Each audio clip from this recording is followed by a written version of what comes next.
your LSU Football Fix. By popular demand, there's no countdown this week. So I hope you're all here and nobody's missing any of the good stuff. I guess me and Zack start with 5 minutes of boring, droll content, and then we'll work our way up to the good stuff to make sure people have an opportunity to come in and watch the show. Anyway, I'm Preston Guy, staff writer at TigerBait.com. I'm joined with me, as always, my co-host, Zack Nagy of LSU Country on SportsIllustrated.com. Tonight, we're going to break down. We got to see 3 hours of practice on Saturday. Me and Zack actually got to sit next to each other, so got a good experience getting to watch it all.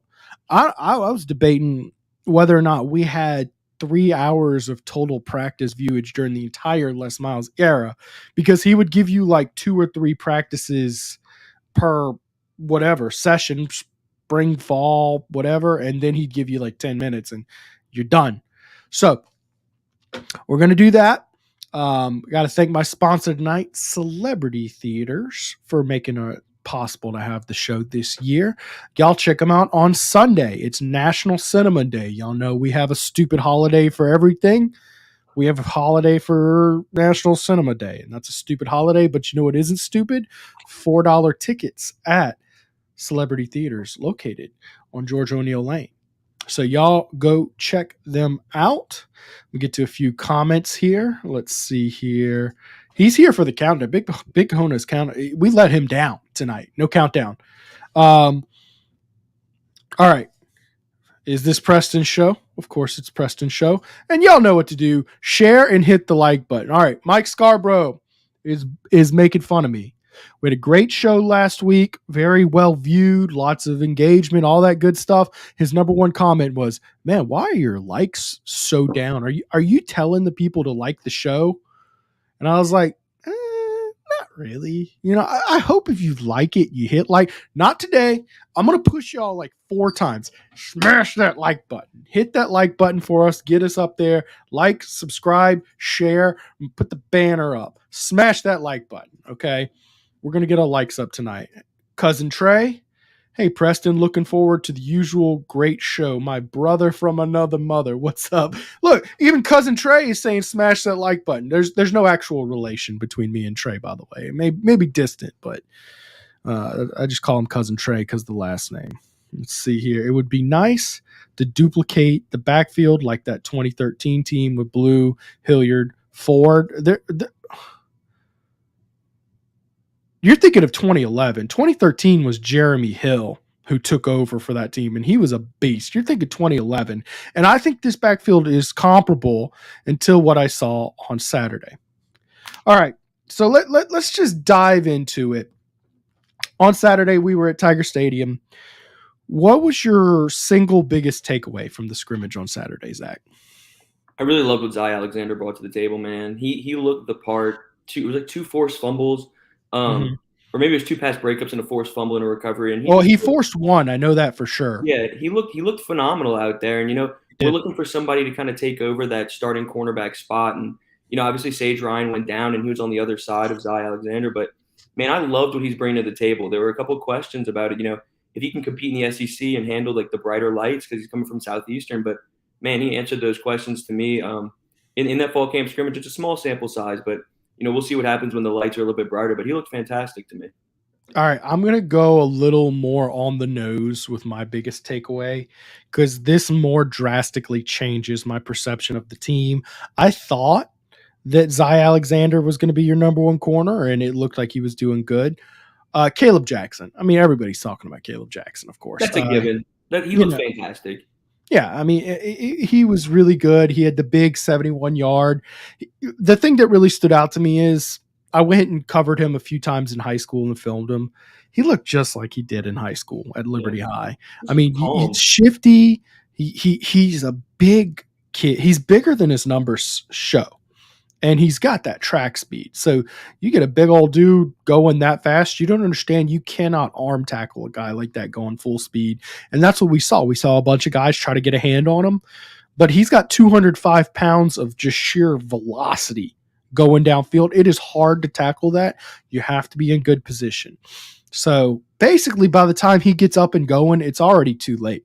It's very difficult to tackle that guy at full speed. So your only option to stop him is to get him down at full speed. So he had an 18-yard touchdown run, which I thought was a little bit more impressive than the catch. Really? Because it was, yeah. Well, I mean, he just he took that in between the tackles and just bolted to the end zone, man. That touchdown, like little check down screen from Nussmeier, man, he broke like 3 tackles, and then once he got in the open space, I mean, he's gone in the blink of an eye, man. So both of them were equally as impressive, but man, he shined. He's going to make an impact sooner rather than later. No doubt. And look, they actually were nice enough. We weren't allowed to take video. Yeah, I'm glad. Hopefully you can pull that up. Yeah, but they were. And we'll take a quick look at this, which, by the way, the angle could not be worse. I refuse to believe that LSU Sports does not have a better angle than this, but this is the angle we're going to look at because it's the angle. We had a better viewing point from the press box than this. So we're going to take a look at this. Wait. How do I press play on this darn thing? I got to actually switch to Twitter. Here we go. Sorry about that. This is from Nussmeier. So, of his 111 yards, here's all but 40 of them. And he's gone, man. You're not catching him from behind. We're talking about a guy who runs under a 11-second 100-meter dash. Watch it again. Let's see how many guys he makes miss. 1, 2, 3, 4. 4 guys. There's no way to slice or dice it. That was impressive. I was more impressed, though, by the in-between the tackles running he showed. I think they have that as well on the LSU football Twitter account. Really? I might try to dig that up. I might get you like monologuing for a little bit and then like go dig that up and put it out there. But yeah, so and then the only other time he touched the ball was his first carry. It was for 9 yards, but I'm telling you guys, he got hit at like maybe 4 yards past the line of scrimmage and dragged dudes 5 yards for almost a first down. Very impressive stuff from Caleb Jackson. And the reason why that's my biggest takeaway is because when I went to practice the Saturday before, he had 2 turnovers. And Coach Kelly came out and said, these guys we have 8 backs. They're all really good. They're all really close. And we're probably going to lean to experience. Well, you take Logan Diggs out of the equation this weekend, and you take Josh Williams out of the equation, and Caleb Jackson just shined, man. I mean, none of the backs really looked bad per se, but Caleb Jackson just made the most of it, and he flashed that talent. I think Caleb Jackson has the most talent of any back on the team. Now, whether or not he can capture that and be, your consistent, reliable bell horse, we'll see. I think the next most talented back is John Emery, who we also got to see practice this weekend, but he really didn't shine the same way.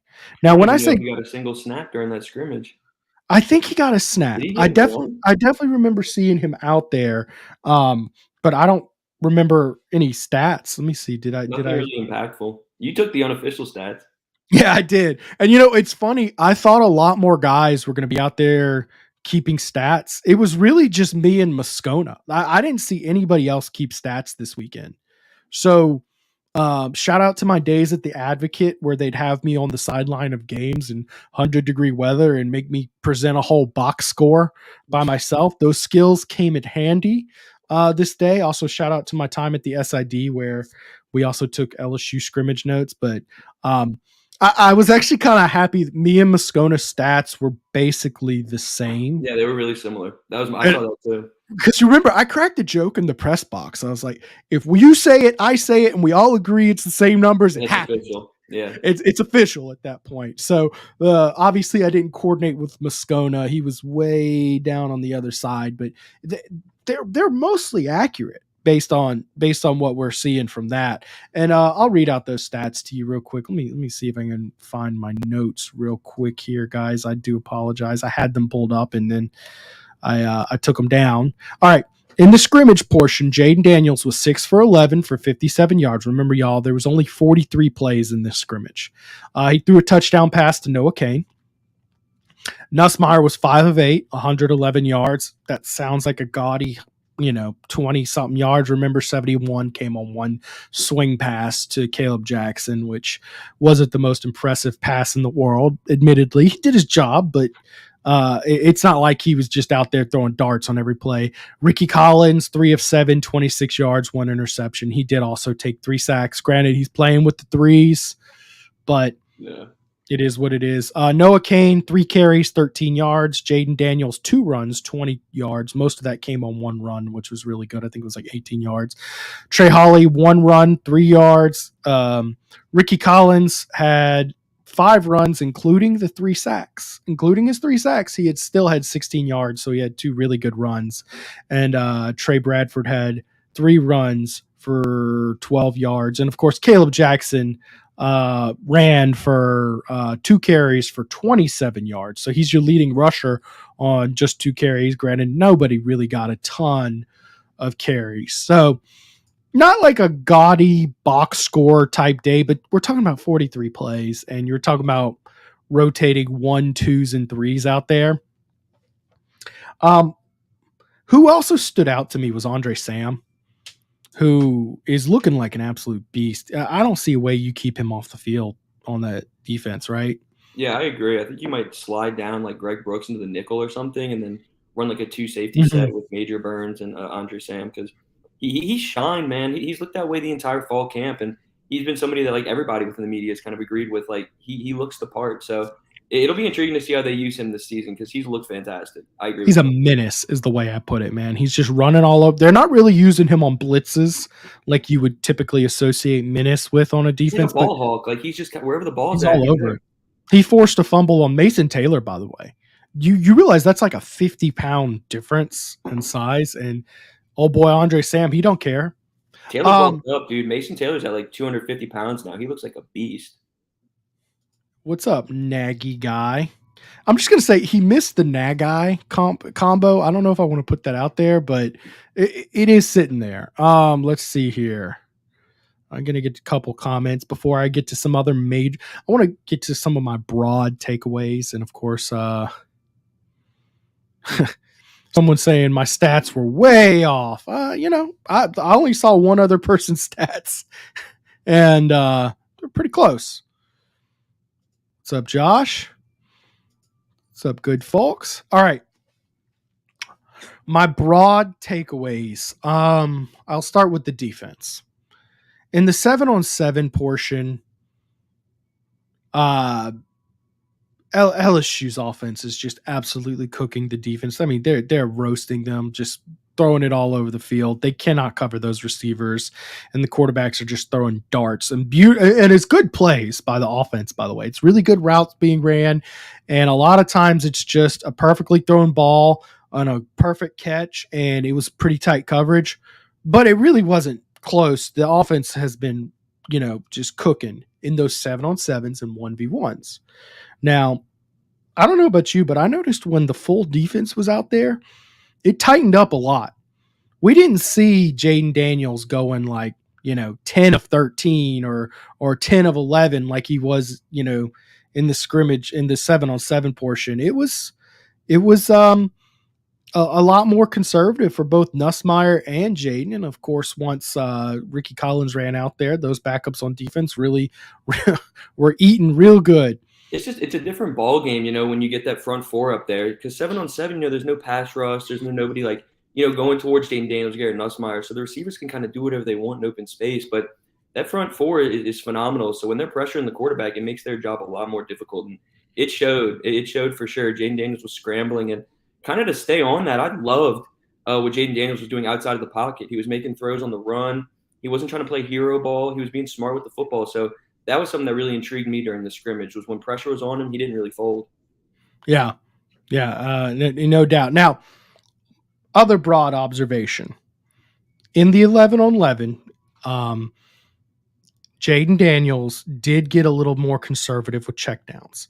Not to say it was detrimental to production of the offense, but that is one of the things I'm looking at is I'm looking for him to get vertical. Remember, we've talked about he had 8.9 yards per depth of target last year, and that was 118th in the country. And I think a lot of these people pushing for Nuss, like, where's he at? Music wants a show comments Nuss bus, are looking for guys who looking for Jaden just to be more vertical. I think a lot of the people pushing for Nussmeier would be satisfied if Jaden Daniels would be more consistent pushing the ball downfield.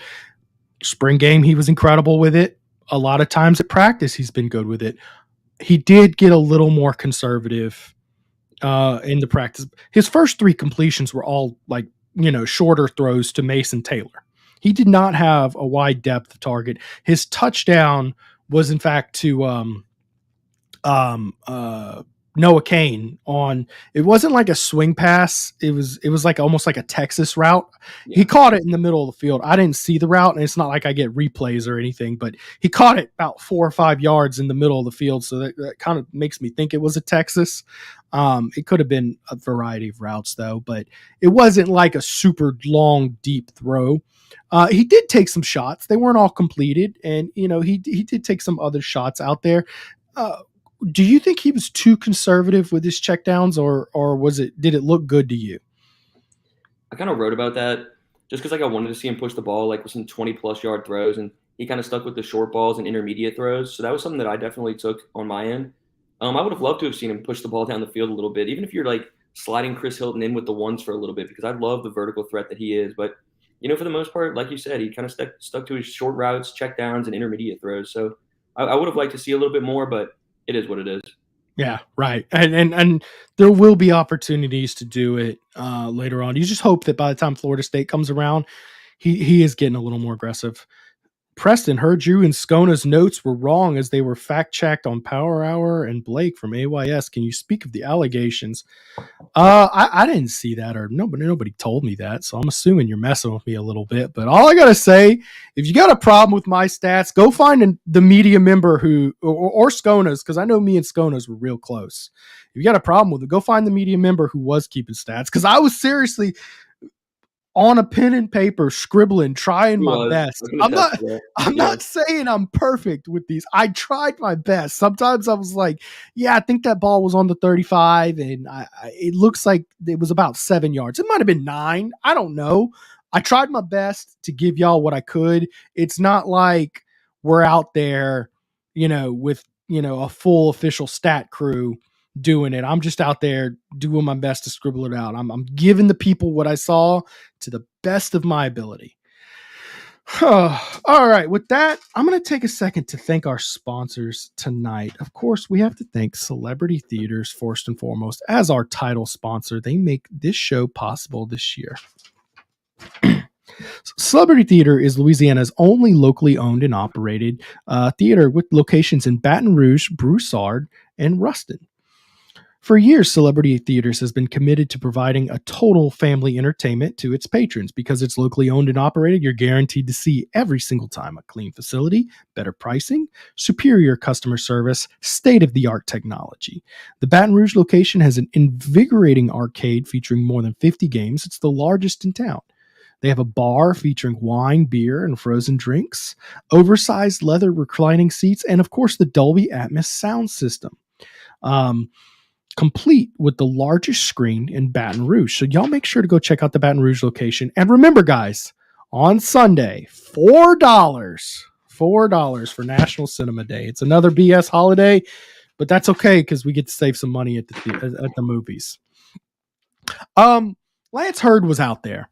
And it's hard to watch 11 players or 22 players because they're both LSU out there on both sides of the ball. It's hard to watch 22 players at a time. I did take a couple looks at Lance Hurd, and for what I saw, he did play well. I saw a couple guys talk about he struggled, but my assessment was every time I looked at him, he was doing a good job locking up his guy, and they gave up no sacks with the ones or twos. They only gave up sacks when the threes were out there. What were your takes on Lance Hurd? Because that he rotated with the ones. That's a big deal. Yeah, Lance got some big time run with the first team on Saturday, and it was something just kind of took everybody off guard because he hasn't really been doing much with the ones, throughout fall camp to this point. They shifted Emory Jones to the right guard spot and put Lance Hurd right at right tackle. Mm-hmm. So it was interesting. But whether he held his own or not, I looked at a few snaps, and sure, he got beat on like one or two. But I mean, other than that, I mean, he looked fantastic.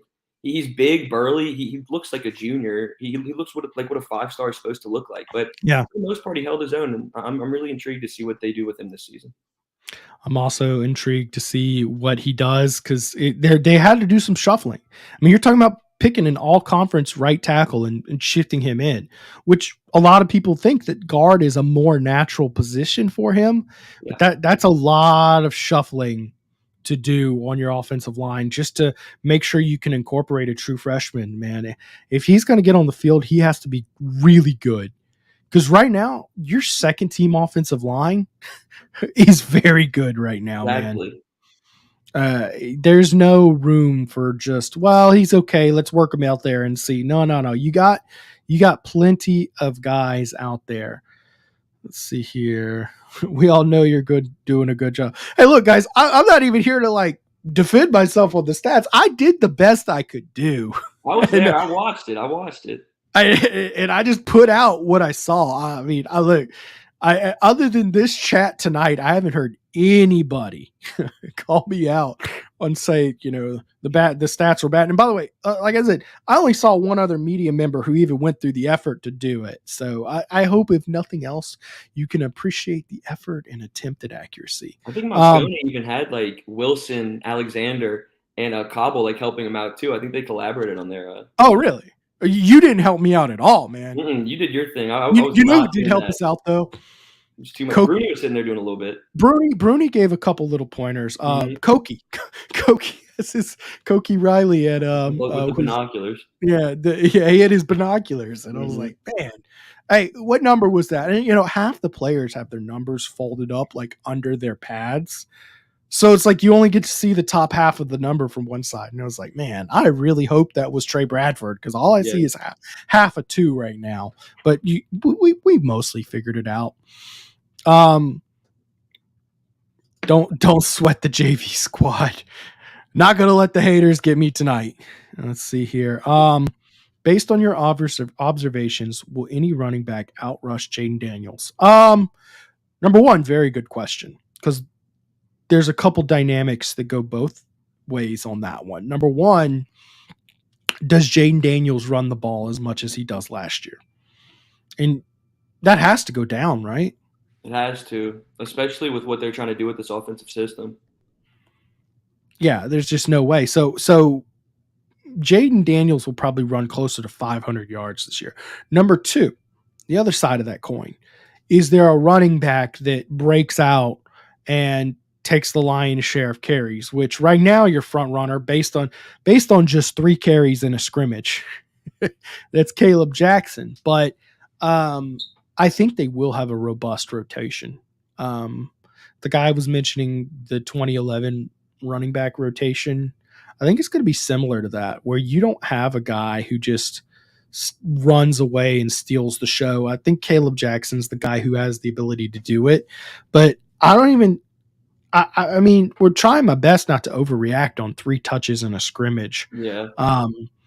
But I don't even know that he's going to get starting snaps, at least not at first. I think the only way we see a guy get a big 1,000-yard season or anything like that is if they start rotating and they just notice, man, this one guy makes a ton of big plays. And a lot of these backs are not big play guys. John Emery, he is a big play guy, but we've talked about the reliability and consistency issues with him. Was Logan Diggs a big play guy at Notre Dame? I saw he had some highlight stuff, but I don't remember any big long runs.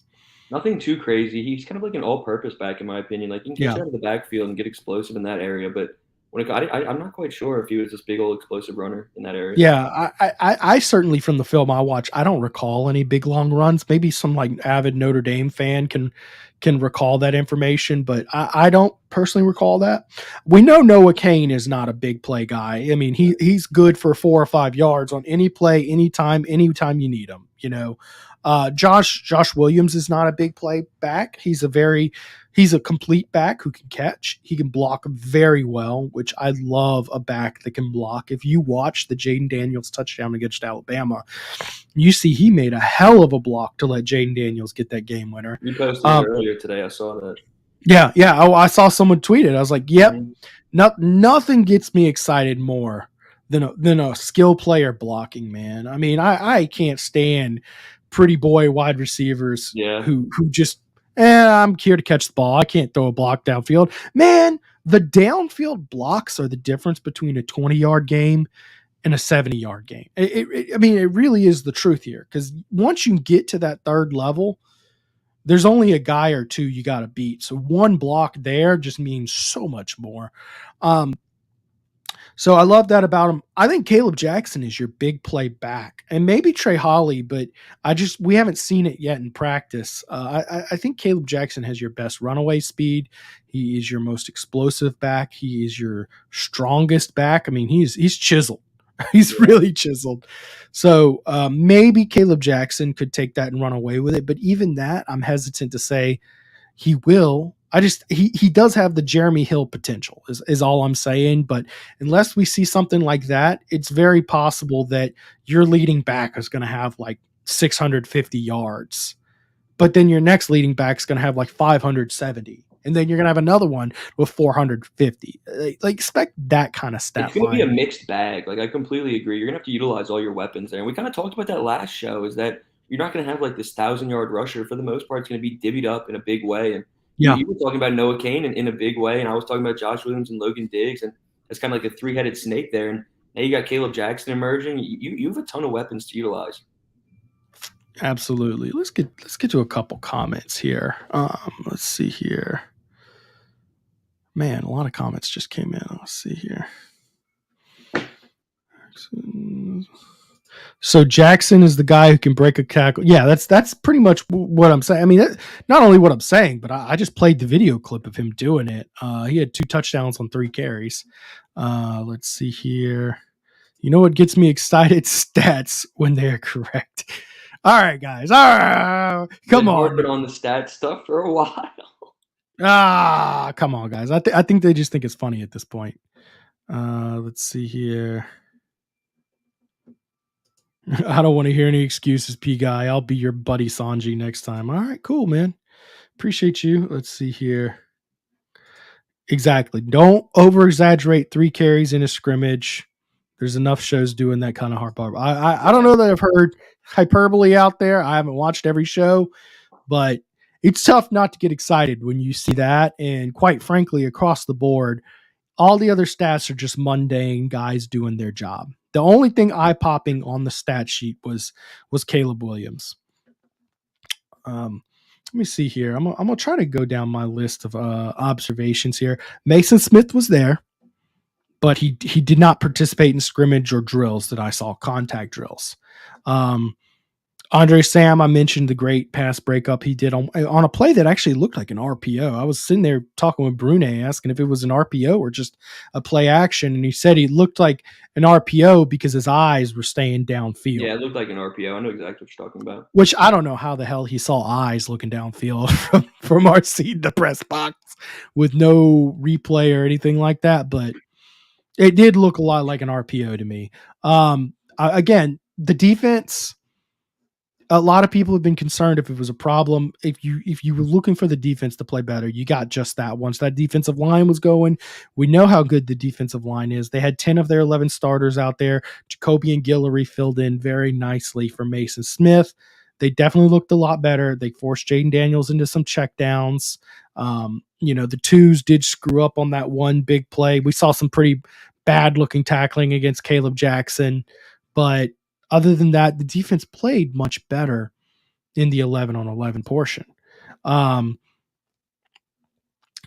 Anderson, he had a muff on a punt. And that to me was really bad news because I think he's going to be your most dynamic returner. And if he's muffing in practice, we might not see him as the returner. They're probably going to go with a more sure-handed guy. Yeah, Kyle Parker and Aaron Anderson, both those 2 guys have kind of been your primary punt returners. And I saw Kyle Parker, muff 1 or 2 in practice over the course of the last 2 weeks. So, there's some work to be done in that area, but that's what you have the next 2 weeks for, is to kind of, Yeah, polish everything to off. work it out. I think Aaron Anderson's going to be your guy. He looks phenomenal in open space. You do think it is Aaron Anderson even after the muff? I think so. I don't think that one mistake is going to be something that, it's Mhm. not something to really harp on. He's still trying to get acclimated with everything, and I think he's going to be your guy. He looks incredible for the most part, so I'm not going to harp on that too much. I hope it is Aaron Anderson, and I think for the best of this team, it's him, but him being shorthanded with it, Yeah. because he's absolutely a dynamic weapon who can add a lot to that position. He also had a drop, by the way, in the 11-on-11 portions. It was right in the middle, and I remember thinking, man, that's 2 drops for him, and we only have a muff and a drop, I should say. I apologize. I didn't mean to say he had 2 drops in the scrimmage portion, but we're at a limited sample size, and my thought is that receiver position is just so competitive right now because he's really trying to push to take reps from Brian Thomas and Kyron Lacey right now, who had the advantage going into fall camp on him that they were your top 3 guys. And then right behind him is Chris Hilton, who is having a fall camp, particularly when he's out there with Nussmeier. 100% agreed. That vertical threat, he's just incredible downfield, and Garrett Nussmeier is obviously not scared to throw a bomb. So he's looked fantastic out there. That's a dark horse for sure. Yeah, watch out for Chris. And look, here's in the comment. I agree with Bo. Dark horse player on defense, Womack, which Deshaun Womack didn't play this weekend, right? Am I mistaken on that? He was banged up. I didn't see him take many snaps at all. Okay, I don't recall seeing him. I'm not going to present that as fact that he didn't participate. I just don't remember seeing him out there. Again, guys, 22 players, no live replay, nothing on the big screen. It's just us in the press box watching guys about 100 yards away on the field, trying our best to watch 22 players live and taking the best notes we can. But dark horse player on offense, Chris Hilton. Both of those are really good takes. The thing with Womack is he might get buried. He might get buried because they have a lot of good players. I think Savion Jones is probably who I'd go as my dark horse player on defense because he's going to be a monster this year. He's just really Braden good. Swinson. I think Braden Swinson can be a guy who can break through as well. He looked fantastic towards the back end of camp. Yeah, no doubt. And there's a lot of guys. Ovia Gofu is a guy who looks, man. He's going to start on that opposite side of Savion. He's going to be a monster this season. What's his name? Quincy Wiggins. Quincy Wiggins. That's right. See, this is why I'm glad I have you here. I just forget. I forget names sometimes. I know the play. Quincy Wiggins. Physically, that is an intimidating specimen. And to only be a sophomore is even crazier. He's a monster. That's a menace, like we were talking about earlier. I mean, he just looks incredible. Yeah. So I look at all those players and I just say, man, where are they going to find to get Womack on the field? I just. You slide him back at that jack linebacker position. Yeah, I guess you have to. Which he has practiced there too, by the way. Yeah. So he's worked with defensive ends and jack linebacker during camp, so I wouldn't be surprised at all to see him get a little bit of playing time back there. We'll see, man. I mean, he's definitely got the talent to do it. It's been said that Jared Verse is one of the most talented pass rushers in FBS since Micah Parsons. Is Will Campbell up for the matchup? Well, I'm not going to tell you anything bad about Jared Verse because he's a beast. Since Micah Parsons, that's high praise. But, I mean, he's up there. I mean, he's a surefire first-round guy. If anybody on the team is up for it, it's Will Campbell, right? Yeah. He's looked incredible during camp as well. That's another one. Got a comment from Lon Philip Sullivan at LSU Odyssey. Braden Swinson could be a special player for us on third down this fall. Yeah, I think that's what you were touching on just a bit ago, right? Yeah, I agree with you, Lon. I think that's a guy who can make an impact very, very quickly this season.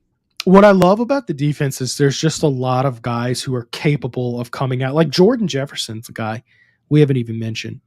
And he was a really good player for West Virginia last year. They were very upset to see him go. So there's a lot of quality players who are going to fight for reps. Like, is Jordan Jefferson going to take reps from Mason Smith? I don't know. Jacobian Guillory looks good too. Jacobian Guillory is his backup, and I think that's a guy who can come in and shine. Yeah, so it's like you're really deep in a lot of spots, and if y'all watch the show, y'all know I'm big. I'm real big on depth, and we're going to talk about that defensive depth today. I think, long story short, you've got your two big stars on this defense, Mason Smith and Harold Perkins. Those are your two guys who are expected to be, first round type guys, best defensive players in the country type guys, right? But then there's just a lot of position groups where corner is one where, is Zy Alexander that guy? I don't know. We're going to find out real fast. But if it ain't him, you go see how far that list goes down of guys who very well could be, who have the ability to be. And the way it works is, let's say Zy Alexander has a 65% chance of being all SEC worthy. Okay.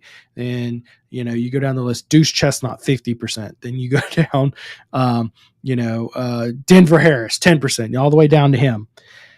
As many of those guys with percentages chance to be that high caliber player, the better, because the odds are one of them will. Even if you swing and miss on one, another guy will step up and do it. And that's what I like to see. Like you said, Verse versus Campbell.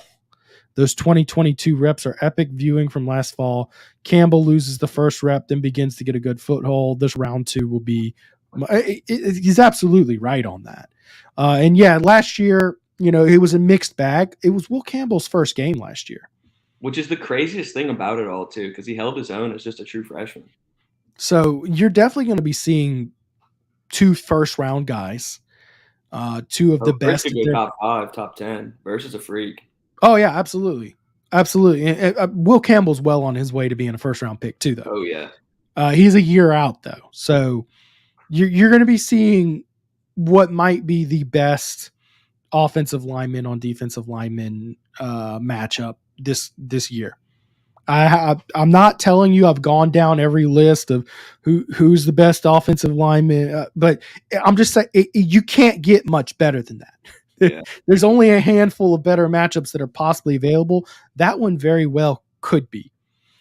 Guys, we're going to do a quick sponsor break, and then we're going to get into a few more. I want to incorporate more comments into it. We're going to continue to break down practice, but we're also going to do a defensive position by position breakdown. But before I do that, I have to thank, let's see who's up now. Of course, Spectre Sports Art. Guys, as you can see behind me, the Smoke and Joe art, it's incredible. Attention to details, great. But he's also got new pieces ready. He has the Dylan Cruz, which I'm working to get on screen, by the way, here. The Dylan Cruz Golden Spike award piece. There we go. Share. All right. It's called 7. I'm going to pull it up here. Of course, the Cruz family purchased this piece, and you can see right here, Jordan actually got to present it to Dylan Cruz. So this is an artwork that Dylan Cruz himself is hanging in his man cave. So you can get the same thing he's got. So I'd highly recommend this piece. You can see the attention to detail. There's the golden spikes. There's the fireworks from the national championship. It's named 7 for LSU's 7 national championships. Just some real incredible art that really just will impress your friends every time. He has all these pieces here available, such as the Bayou Collection is what it's called. This is actually available. The link is available in the description of this video. Here's the Smoke and Joe up close, which y'all can see that one behind me. Tiger Stadium piece. This is a longer piece above your mantle or wherever, maybe above your TV in your man cave. It's a longer piece, but it's very nice. I'm trying to see if I can show off just how long it is here. Very nice Tiger Stadium piece to show off to people. And of course, we've got the Drew Brees for the Saint, for any of our Saints fans around. Don't forget the Coach O Perfection piece, as you can see behind me. So y'all make sure to go check out spectersportsart.com, link in the description of this video. Okay. If you use the code TigerBait10, you're going to get 10% off your order. So y'all make sure to go check them out. Also tonight, I have to thank Celebrity Theaters once again, our title sponsor.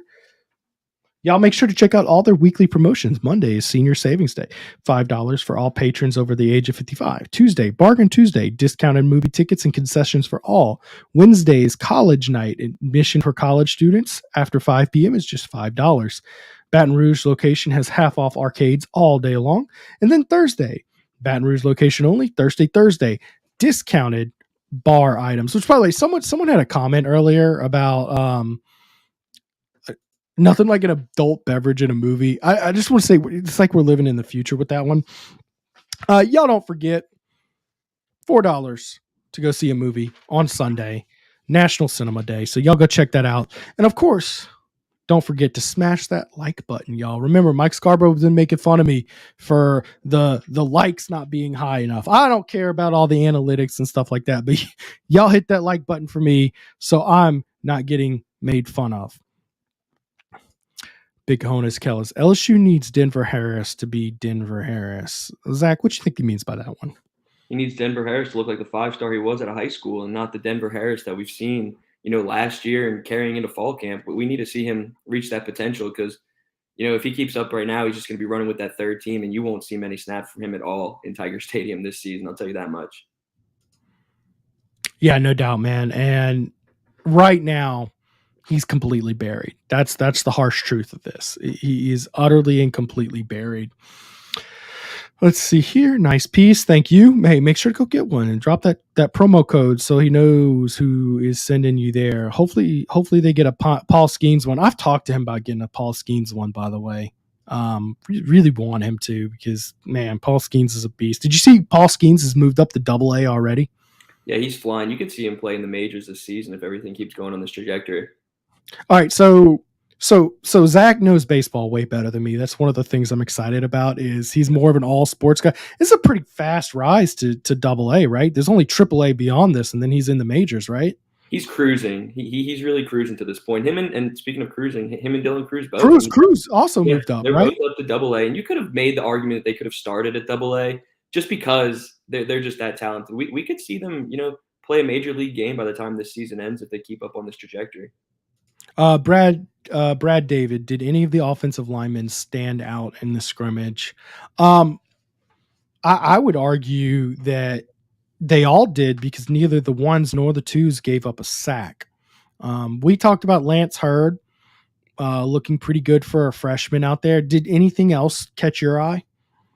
I mean, just to see him compete as a true freshman was super impressive. But to me, really, Emory Jones sliding over to the right guard slot and being so impressive was something that stood out to me. Just because he's so versatile, and it was kind of understood that he was going to be your starting right tackle, but you slide Hurd in there, and it proves that your offensive line is kind of a Swiss Army knife type thing. They can do whatever you need them to do. So to have Emory slide over was something that stood out to me. Absolutely. All right, so we're going to transition here, and I kind of want to talk about the defensive position groups. And last week, what we did was we kind of talked position group by position group. Who's there? What's going on? And then we kind of, what does it mean compared to last year's team? Because we're just going to use last year's team as the parameter to measure it against. It's simpler, easier to understand. People know what was there last year. And we're going to hopefully get some good feel for how the team's going to compare to last year. Big Honus Kelly says he loves Emory at right guard. I think I love him, but I think more so I love Lance Hurd playing what we think he might be. And then Emory also. If Emory, Will Campbell, and Emory, Will Campbell, and Lance Hurd are all on the field at the same time and playing to their position, that's a monstrous offensive line, y'all. I completely agree. Is Sage Ryan playing with the ones or trying to throw something at the wall and hoping it sticks? See, I don't think it's desperate, right? They mixed him in. He did get a little small injury to his arm, like a stinger or something like that.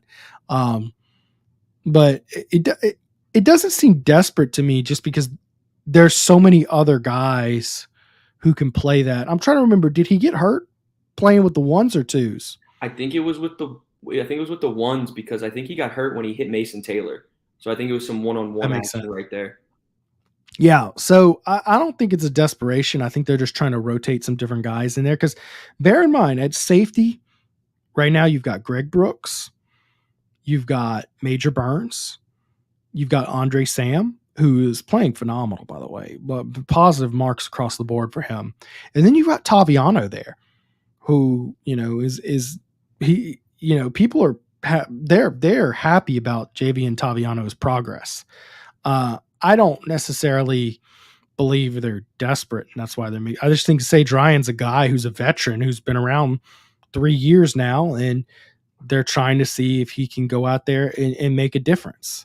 I think they just really want him on the field, and I think they want Greg Brooks on the field at the same time. So the only way to really do that is to put Sage at the corner and slide Greg Brooks to nickel. That's the only way that you can get all your guys on the field at once. Yeah, absolutely. The big knock on Sage Ryan, he's got kind of shorter arms and he's Yeah. not a big guy, so he's been beat over the top quite a bit. Um, so hopefully he can work on that, and hopefully he can live up to his 5-star billing. All right, position groups. So what are we going to start with here? I got to pull the roster up to even tackle this. We'll start with cornerback. We'll go alphabetically. At cornerback, right now, your number one cornerback looks like it's going to be Zy Alexander, the transfer from Southeastern. He was all Southland. Southland? Yeah, it's Southland. Anyways, all Southland, and he is looking like a total beast out there at practice. Deuce Chestnut is another guy who will be your starting cornerback likely. He's from Syracuse, and he, of course, tore it up there in the ACC. Behind him, you are talking about actually the freshman Ashton Stamps is probably your third corner at this point, right? Would you say he's third, or would you go with the Terrence Welsh with that? No, I would say Ashton Stamps is your third guy right now for sure. I agree. Coaches are so high on him, and he's been really the surprise DB of this camp. Behind him, you've got LaTerrence Welsh out of Acadiana, who had a very strong spring game and has continued that in the fall. Denver Harris right now is your fifth corner. It's a little bit of a disappointing. A lot of people thought he was going to come in and be a starter because of how talented he is and his pedigree, but he's had to work on some fundamental things and some get some attitude things in place. I do think he's a guy who has the potential, if he gets his head screwed on toward the end of the season, he could work his way up the depth chart. Other guys out there, Jeremiah Hughes, the freshman out of Las Vegas, is looking really sharp. J.K. Johnson has been hurt, which is upsetting. He's a very highly talented and recruited player out of Ohio State is where he's transferring from. You really wanted to see if you could get anything out of him. And outside of those guys, I'm double checking here. Yeah, you've got just walk-ons outside of those guys. So you go pretty deep with cornerback. What's your impressions of the cornerback position? I mean, in my opinion, it's thin from a talent perspective, just instant impact guys. I mean, you look at Alexander and Chestnut as your starters, and then after that, you're throwing in a true freshman potentially, and then LaTerrence Welch, who hasn't really played too much, to this point during his career. He's only a sophomore, but it's just not a lot of time on the field. And J.K. Johnson's injured, so you lose a competitive guy right then and there, and then immediately you're looking at Denver Harris to come in and make an impact. So from an immediate impact perspective, it's kind of thin. It really is kind of thin. I think it's not top heavy. I disagree with it's not thin because, I mean, let's see how deep you go, how many guys you have who are capable being the term. I'm not saying they will be all SEC talent, but I wouldn't be surprised if Denver Harris comes on strong. Jeremiah Hughes is a guy who, is certainly capable. We saw he made a lot of plays out there in Las Vegas. You go 1, 2, 3, 4, 5, 6 corners, right? And then you've got a seventh with J.K. Johnson. Ideally, J.K. Johnson will eventually get better this season. Do we have any idea of the timeline on J.K. Johnson's injury? There's no specific timeline, but I'm pretty sure he'll be back at some point later this season. And remember, the knock on J.K. Johnson at Ohio State was, again, injuries for him. Yeah. Yeah. So I think me and you do agree. In the overall evaluation, I think we're just a little different. I think they have a lot of corners out there. I just think that they don't have like a first round type guy. I think Zy Alexander is going to be very good and a drafted player. I also think Deuce Chestnut's going to be good. I tend to lean toward Ashton Stamps getting pushed so high up is because of what he's done to impress the coaches. Without a doubt. He's put on 15 pounds since he arrived just in the summertime. So he's growing at a rapid pace. It's been a meteoric rise for Right. Stamps. And that's less about what I've seen Ashton Stamps accomplish. Obviously, he made some nice pass breakups in the 7-on-7s this weekend. Yeah. But it's more about how Coach House talks about him. And Coach House is a straight shooter, and he just talks so highly of him. I think they're going to have depth. I just don't think they're going to have that top end first round guy that we're used to seeing here at LSU. Jared Bernard Converse was so good last year. Think about that Alabama game, how huge he was. I can't believe he fell to I think he fell to the 6th round. Yep. I think this is one position group that could be downgraded from last year. Remember, on offense, we agreed all position groups were improved, and most of them were significantly improved. I think we agree that cornerback might take a step back. Is that right? Yeah, without a doubt. Okay. All right. Next up, I guess we'll stick with safety, simply because we're on the DBs we're talking about. And of course, the DBs are the one unit that's taking the beating. Okay. You've got Greg Brooks, who's going to be your starting strong safety. He's going to be a little more aggressive in the box. Major Burns is going to be your free. Then you've got Andre Sam, the transfer out of Marshall, who is, he looks like he's been another guy who's been a big surprise of camp. Behind him, you've got Sage Ryan is probably your next guy off, or maybe even in certain packages, he's a starter like we saw out there on Saturday. Right. Jordan Allen's a guy who made some plays with the twos out of Lafayette Christian. I was waiting for you to say his name. He's looked really good during camp. Oh, do you know what name I'm going to have to say next? You know his name. Is it Toviano or Kylan Jackson? Well, I'm going to skip down the depth chart a little bit. You know what name I have to say, right? Is it Weston? No, it's Welton Spotsville. Welton Spotsville. When he made that interception during the scrimmage, just the entire press box was just looking around like, who is that guy? That was unbelievable. He had a very impressive – let's put it how impressive. And, guys, he's a walk-on. He's probably third team at best. But Welton Spotsville had just the only interception of the scrimmage portion. I thought it was out of reach for both the receiver and the DB, so I looked away, started writing on my notes that it was an incompletion for Ricky Collins, and then boom, everybody's like, oh my God, who caught that? And we actually kind of made a comment about him having a funny name right before that happened, and then boom, he makes an interception. We lost our minds at the press box. I'm just looking down at the depth chart, like, who's number 41? Like, who is this guy? And the next thing you know, that was incredible. So, maybe he's a guy who can add some depth to a thin safety position. Maybe he'll be good for a walk-on guy. You know what I mean? Come in and do some stuff. I'm not expecting him to actually come in and make an instant impact, because the next guy is Javian Taviano, who has not had a bad camp by anybody's definition, I think. And there was an expectation he might be starting on this team this year. And I think the fact that he hasn't done anything necessarily wrong that we've seen or heard about, and he's getting kind of buried, just shows how many other guys are stepping up. Then you've got the freshmen Ryan Yates and Kylan Jackson, who are probably looking at a redshirt year this year, but both very talented, capable guys. And then if you're going to go a little bit deeper, probably before Welton Spotsville, but hey, look, I'm excited for you, Welton.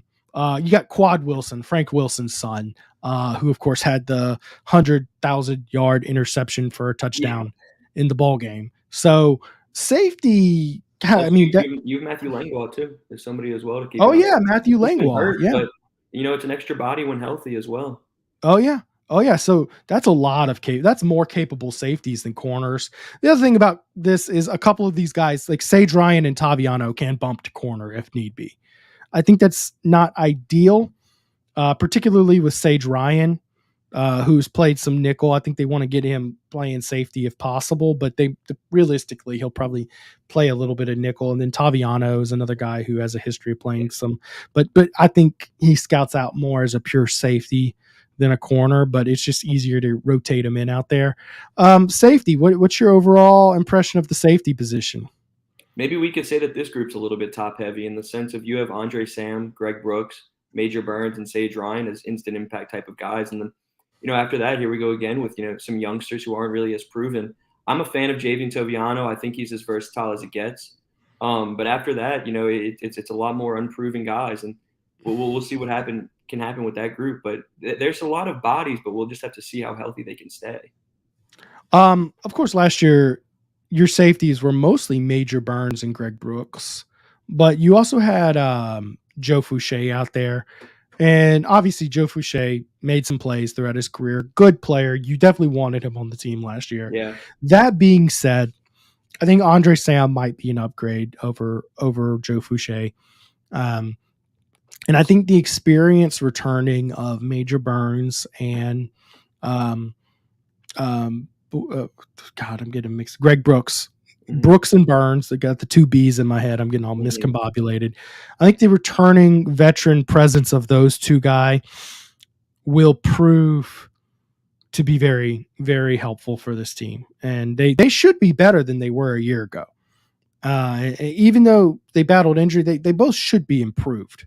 So I think safety is a position that'll be a bit better, a bit, not like a massive quantum leap forward. The one way I could see it taking a quantum leap forward is just if Andre Sam just goes sicko mode, and is a honey badger type player out there. Yeah, exactly. So there's the potential for this unit to be an unexpected, just absolute strength, but we will see. All right, before we get to the rest of the defensive preview, I got to hit our last ad spot here. We of course have to thank Celebrity Theaters one last time here. Of course, all theater locations house up to 8 to 10 auditoriums. Whether they're interested in hosting a birthday party, private movie screening, corporate meeting, or arcade party, we have the perfect facility to fit your needs here at Celebrity Theaters. Celebrity Theaters is proud to offer birthday packages for children of all ages. Let us handle everything from movies to entertainment, setup, cleanup, and all that. For more information, book your birthday party online at celebritytheaters.com/events. Or you can just simply email them at events@celebritytheaters.com to get that set up. Celebrity Theaters is the place to go if you're looking for an affordable venue for your next school event, fundraiser, or if you're just looking to take the kids out on a good night with their birthday party. So Celebrity Theaters, go check them out. And of course, also brought to you by Alumni Hall. Hey, Tiger fans, when you want to show your LSU pride, Alumni Hall is your ultimate shopping experience. The best and largest selection of apparel for the whole family. Nike Golf, Champion Columbia, Peter Millar, Southern Tide hats, Yeti, gifts, and more. All sorts of accessories available at Alumni Hall.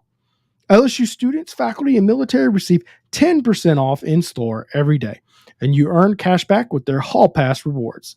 Alumni Hall, located in Perkins Row, or anytime at alumnihall.com. Alumni Hall, where Tiger fans shop.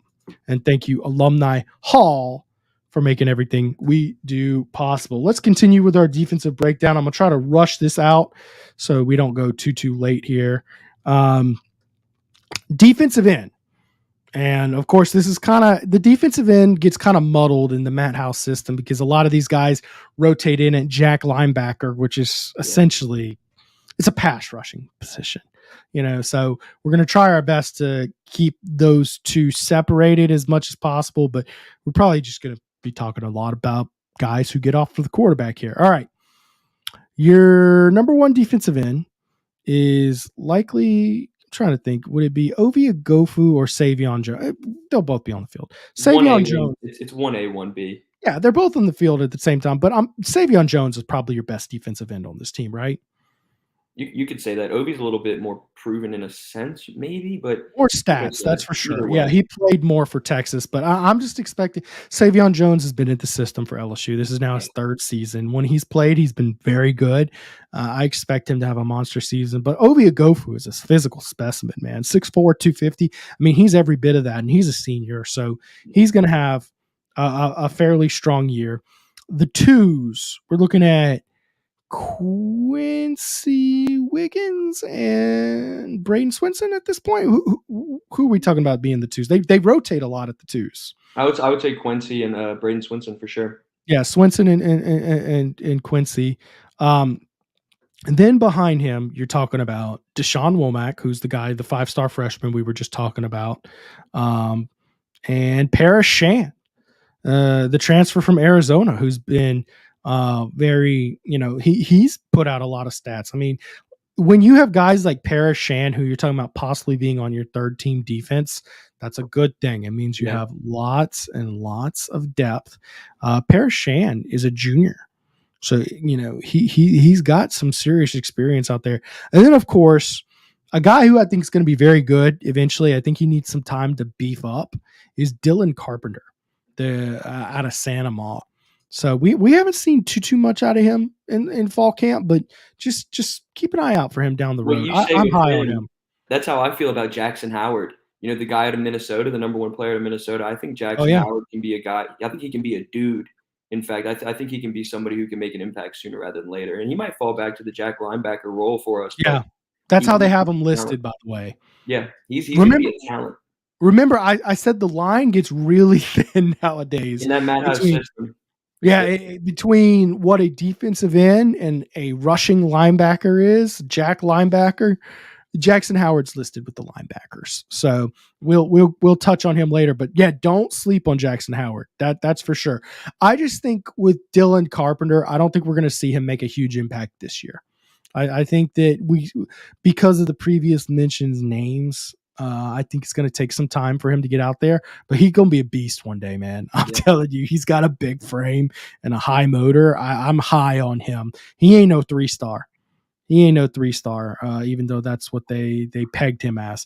So defensive end, let's think. Who are our defensive ends last year? Last year, Ali Gay and Ali Gay. Who's the other one? Ali Gay. Ojulari. That's right. Thank you. See, duh. 2 very good guys. Although Ojulari was another guy who played some Jack linebacker, by the way. But last year, those were your 2 linebacker or 2 defensive ends, whatever you call them in this system. Guys got drafted. Guys who were productive, good players. I think that they were kind of on the cusp of being elite, but you lose those 2. Man. My take is that the depth of this position, the quality of players you go top to bottom has improved a good bit this year. I don't know. Do you think the starters could be better than last year's? Oh, 1,000%. I think you bring, not 1,000%. I'd be lying. I was about to say I'm a little nervous because they were good last year.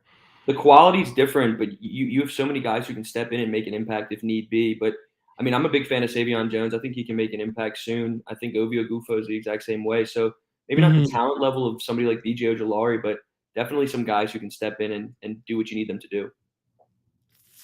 Yeah, I'm going to give this just a break even. That's what I'm going to say. Saying improved wouldn't really be fair, and saying it got worse wouldn't be fair either. So I think breaking even is valid. I'm going to call this an even because, your top end guys were so good. Savion Jones is a potential guy. I think he has potential to be better than both those guys. And Ovia Gofu was a guy who was good for Texas, not great. He wasn't as good as BJ Ojulari or Ali Gay at Texas, but he was a good player.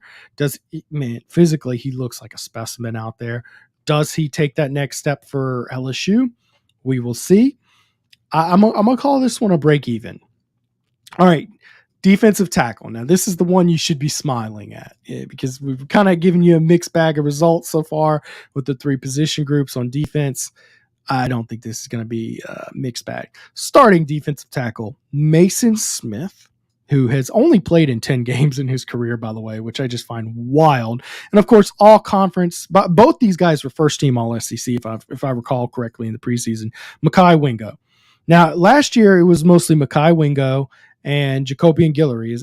Am I right? Let's see here. Jaquelin Roy was also in the mix a lot last year. But yeah, Jaquelin Roy, Jacobian Guillory, Mekhi Wingo, Jacobian Guillory's back. So you lose Jaquelin Roy as your big loss.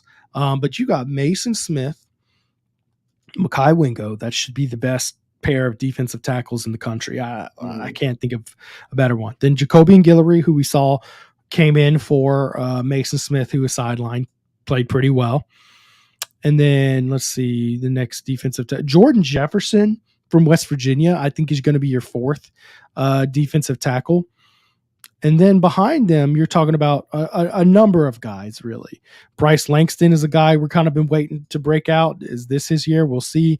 Tygie Hill is a guy who's physically developed quite a bit from the time he got here. He's coming from Edna Carr.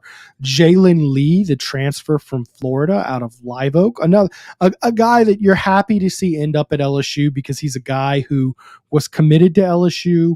Ed Ogeron pulled his scholarship. He ended up at Florida, and then he transfers in and comes here. But I think he's a depth piece at this point. He's going to need to develop some.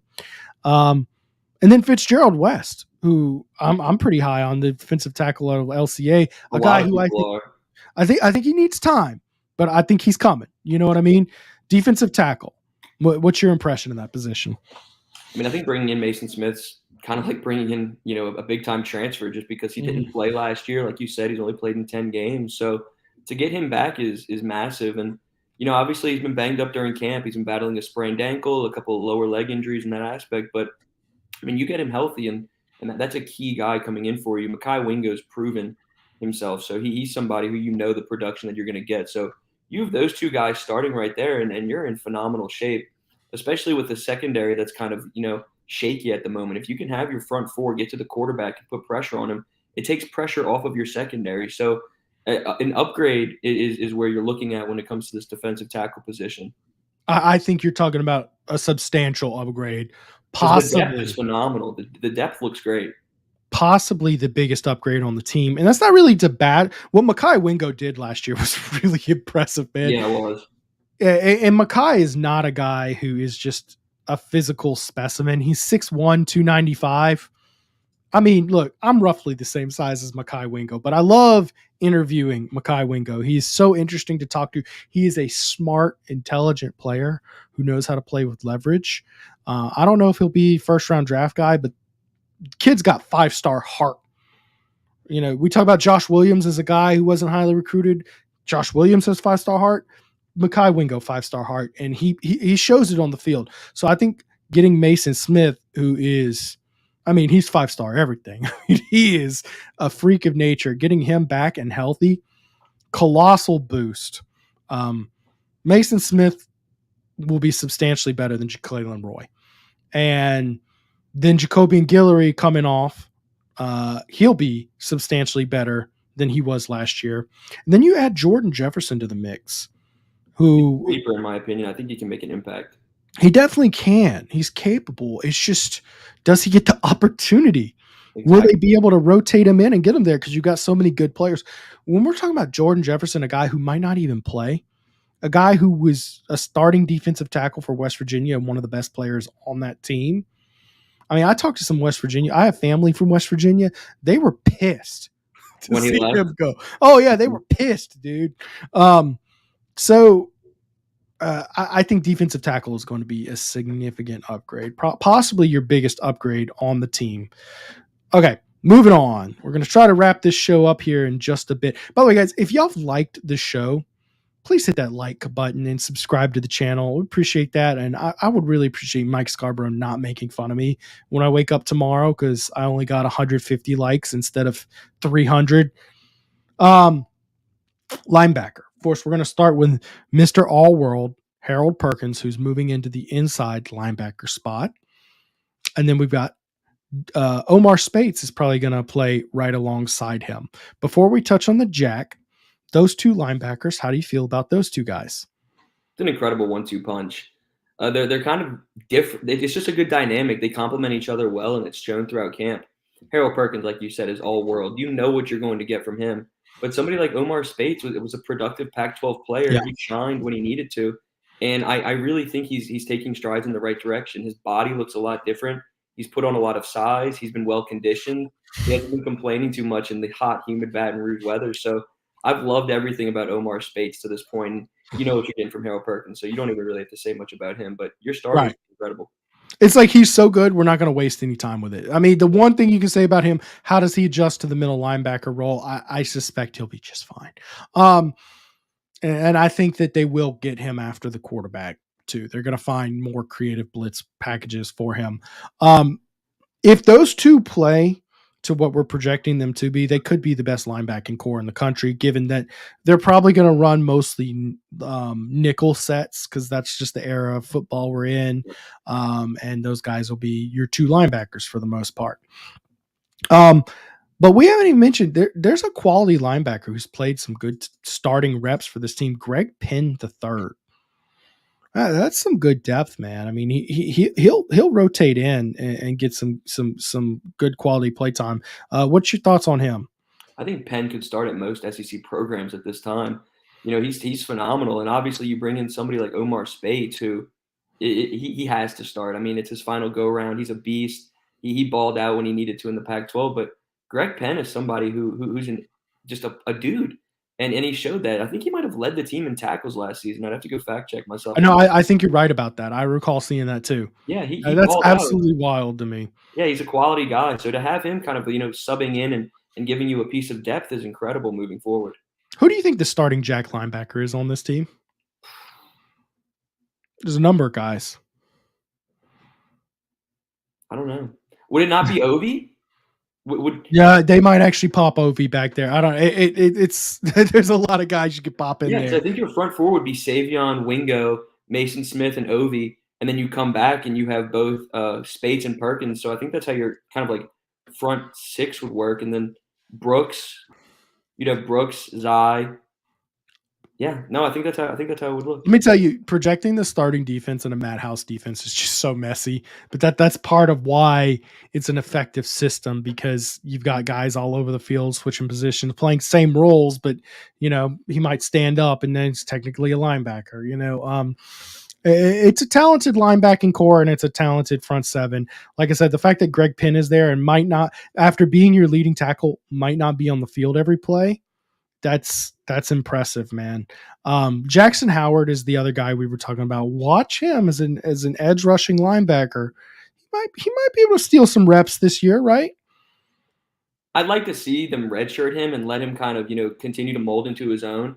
But I wouldn't be surprised in the slightest if he got some playing time sooner rather than later. Like I was saying, he's somebody who I'm extremely high on. He looks the part. He's physically impressive for his age. And of course, the other guy who I think is actually jumped over his brother. We got the Weeks brothers. Whit Weeks looks really impressive out there, right? Whit looks incredible. He is somebody, like I said a minute, I'm so high on him. I think he's an absolute dude. He's a game changer. And, if he'll get some reps this season, but long term, that's a guy that Matt House is going to have in his toolbox who can really do some good things for this program. I love what Whit Weeks brings to the table. And that's not to say Wes Weeks is a scrub, because Wes Weeks is a quality backer who, if you need him to come in a spot and give some reps, I mean, he'll be fine. Absolutely. He's not a liability whatsoever. He's probably a little bit slower than his brother, a little bit more stout of a player. He's also an inch shorter. He's 6'2", 235, whereas Whit Weeks is 6'3", 222. So yeah, Whit is just a little more, faster, agile, all that good stuff. Whit has some serious potential, man. I mean, by the time he's done being a Tiger, I will be shocked if he's not a fan favorite. So outside of those guys, I think we've kind of made our way through the guys we expect to be on the field or have potential to. Jackson Howard's a guy who I think probably won't have too much impact this year, but he might steal some reps. We'll see, because he's a talented edge rusher. You've got Christian Braithwaite, the freshman linebacker, probably looking at a redshirt year for him. And then a bunch of walk-ons. I'm trying to see, did I get all the scholarship guys? No, we got all the scholarship. That's your last scholarship guy. So you get a bunch of walk-on guys behind him. What's your overall impression of the linebacker core? It's actually really, really talented. I don't think people should be sleeping on what the Weeks brothers bring to the table. Whit is a maniac. He looks incredible. West is the exact same way. And then, when you look at your two starting guys in Perkins and Speights, like you said a minute ago, those are two guys who could simply be, two of the best linebackers, like a pair in the country, if not the SEC. So you have some talent at the linebacker position, and depth is a little bit of a concern, but when you look at Greg Penn and the Weeks brothers, you have 3 guys who can come in and make an impact if need be. So last year, your starting linebackers were Greg Penn, Micah Baskerville, and Harold Perkins. I'm not going to minimize what Michael Baskerville was because he was a really good player and a guy who hurts to lose. But that being said, you're getting Harold Perkins with a year of experience. He's not going to be raw. He's going to play all year. He's going to man. You got to think about this. That last year against Florida State, Harold Perkins and Mason Smith did not play that game. Right. And they're both going to be ready to roll for Florida State this year. That would scare me a little bit if I'm Florida State, given that you only won that game on a missed extra point. Absolute madness last year. So both those guys coming back. What's really standing out to me is Greg Penn was at times your starting linebacker and at times on the field every play. Yeah. Right? That kind of changed toward the end of the year. But he might not be an every down linebacker this year. That speaks volumes because he hasn't done anything wrong. He looks like a good player. That speaks a lot of volumes that Omar Spates has come in and he's just like, yep, I'm that guy. I had 100 tackles last year.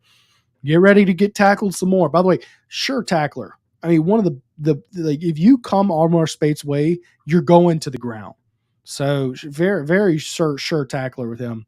Demario Tolan, it was very disappointing to see him go to Auburn because it was. I'm glad you brought that up. It was looking like the year where he was going to break out and have a big year. I'm sure he's going to be a good player for Auburn. But that being said, I mean, if you had to pick Demario Tolan or Omar Spates, who you added in the transfer portal after you lost Demario Tolan, I mean, that's an upgrade, right?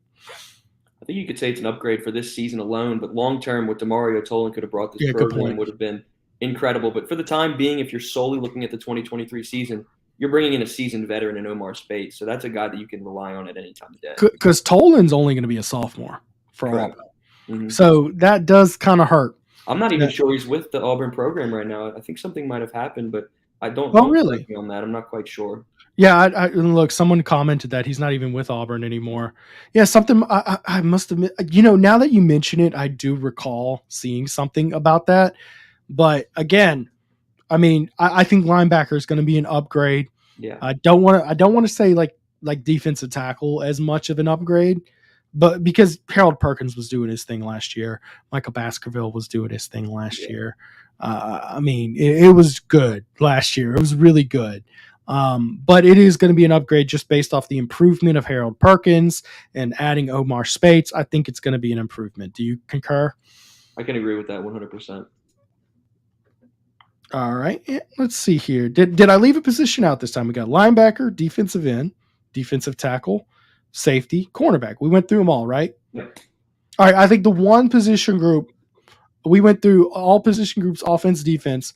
The one position group we agreed that was not an improvement. It was a downgrade is corner. I think that's the one group that it might be a little bit of a weaker side of the team. And then what did we say broke even? We said defensive end. That's a break even, right? Yep. Okay. I think that overall breakdown of how many position groups have improved versus haven't improved, I think that shows that aligns very closely with how this team is perceived nationally. The fact that so many position groups are improved and nothing looks like a major liability yet. That's why this team's the 5th ranked team in the country. And I'm excited. Next week, Zack and I are going to go game by game and predict every game on the schedule. LSU is going to be favored in all but one game this year by Vegas, I should say. Like they're going to have the point spread favorite. And this could be a very special, fun season. I've highlighted a few reservations. Right now, my reservations would be, can the defensive backs cover elite receivers in the SEC? It is a down year for SEC receivers, but eventually someone's going to expose you. You're not going to go all year and not face an elite offense. And right now, you're number 5 in the country. Your goals are championship. So eventually, to attain that goal, you're going to come across an elite receiving core. Can your DBs hold up? And my second concern is, will Jaden Daniels take that step forward and be the top 5 quarterback in the country we're slating him out to be. Can he look downfield and be that guy? That's my reservations for the team. It'll be fun to go through it next week, man. What are your reservations for the team? I got to see what's going on with this secondary. There's been so much shuffling, and it just hasn't been consistent enough during fall camp. I need to see who they roll out next to Zy Alexander. I need to see if it's going to be Deuce Chestnut, and then work from there, because that secondary is a big time concern for me. And then other than that, I really want to see how the divvying of snaps goes with the running backs. I want to see if it's kind of a three-headed snake with Noah Kane, Logan Diggs, and Josh Williams, assuming that those last 2 guys are healthy. So those are 2 things that I'm really looking at, and I hope the offensive line can live up to the hype, because a lot of people are saying that could be one of the strongest position groups, and I firmly believe that. So I'd like to see if they can make that happen. Well, there you go. Remember, guys, come tune in next week, Monday at 8 p.m. Zack, Nagy, myself will be here every Monday night at 8 p.m. Next week, we're going to go game by game and break it down. It's game week. It's week 0. The game sucked this week. I don't care. It's football. We get to watch Notre Dame smash up on Navy. We get to watch Caleb Williams in action. I'm excited. But next week's the real thing. We got LSU game week. So y'all tune in. Can't wait to see it. I'm Preston Guy. That's Zack, Nagy. You see the banner at the bottom. Smash that like button so I don't get made fun of by my boss. Appreciate you. Appreciate you, Zack. Y'all make sure to go follow him on Twitter. His handle is right there. And y'all have an excellent evening. Thank you for watching.